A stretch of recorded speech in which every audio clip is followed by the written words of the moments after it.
आजकल नाना प्रकार के ज्योतिषी और नाना प्रकार के विद्वान पैदा हो गए हैं, कुछ भी बताते रहते हैं, धर्म को डुबा रहे हैं। जी जी। अच्छा, नया इसलिए बताते हैं कि उनको लगता है कि हमने कुछ नया बताया तो हम विद्वान कहलाए जाएंगे, बाकी सब बेकार कहलाए जाएंगे। हमारे मन में शंका थी पंडित जी, इसलिए मैं आपसे पूछ लिया, हमारे मन की शंका दूर हो गई। नहीं, बिल्कुल करिए भाई। लोगों को हम सलाह देते हैं कि कभी भी काशी से गंगा जल नहीं लाना चाहिए। आपको पता है ये बात? नहीं। हाँ, बताते हैं लोग कि काशी से गंगा जल नहीं लाना चाहिए, क्योंकि काशी का गंगा जल मदिरा के समान होता है।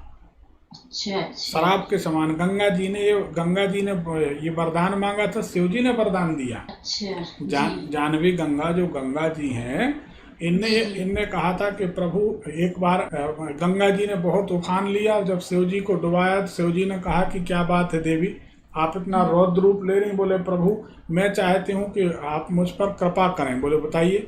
बोले मुझे एक आशीर्वाद दें, वरदान दें कि मेरे यहाँ घाट का जल चढ़े तो आप अति प्रसन्न हो, लेकिन मेरे घाट का, यहाँ काशी के घाट का कोई गंगा जल ले जाए तो वो मदिरा हो जाए। जी। बोले हम वरदान देते, लेकिन इसके पीछे कारण क्या है? बोले कारण ये है कि अगर हर आदमी काशी से गंगा जल ले जाएगा तो गंगा जी कभी न कभी सूख जाएंगे, फिर आपका अभिषेक गंगा जल से कैसे होगा? जी। और गंगा जी ने कहा कि मैं चाहती हूँ कि मेरा जल आपके चरणों में, आपके शीश पर पड़ता रहे। जी। तो शिव जी ने वरदान दिया। तो गंगा जी से, काशी के घाटों से गंगा जल नहीं लाना चाहिए। जी, हम लोग को नहीं जानकारी थी। सही पंडित जी। नहीं, हमें जानकारी थी जी। तो हमने कहा बात निकली तो बता दें। आप शिव भक्त हैं और हम शिव भक्त हैं। हमारे यहाँ रोज शिवलिंग बनते हैं, पार्थिवलिंग, रोज उनकी सेवा होती है।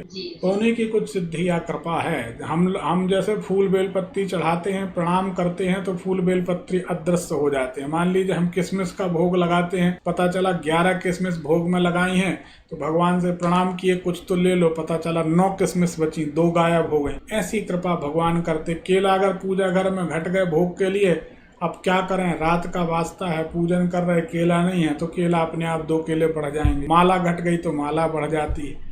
तो ऐसी कृपा। जंगल में पूजन करते, नर्मदा जी किनारे हर साल 5.25 करोड़ बेलपत्ती भेंट करते हैं, राम नाम की सील लगा के बेलपत्ती चढ़ा रहे हैं। दीपक में तेल नहीं है और पता चला कि जंगल में है, दुकान भी नहीं, आज तेल नहीं है, तो अपने आप भगवान से प्रार्थना की। थोड़ी देर बाद देखो तो तेल का दीपक पूरा भरा है और जल रहा रात भर।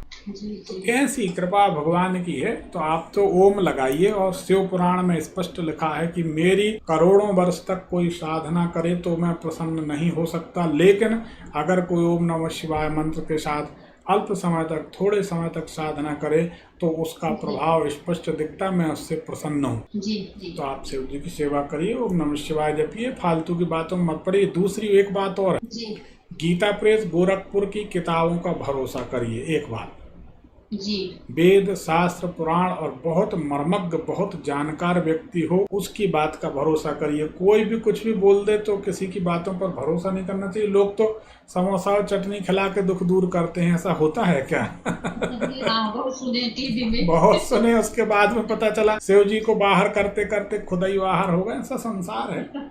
जी। तो ऐसा नहीं करना चाहिए अपन को। तो जो जायज है, जो सनातन है, सत्य है, उसी को मानना चाहिए बहन जी। नए नवाड़ी के चक्कर में नहीं पड़ना चाहिए, है ना? जी पंडित जी।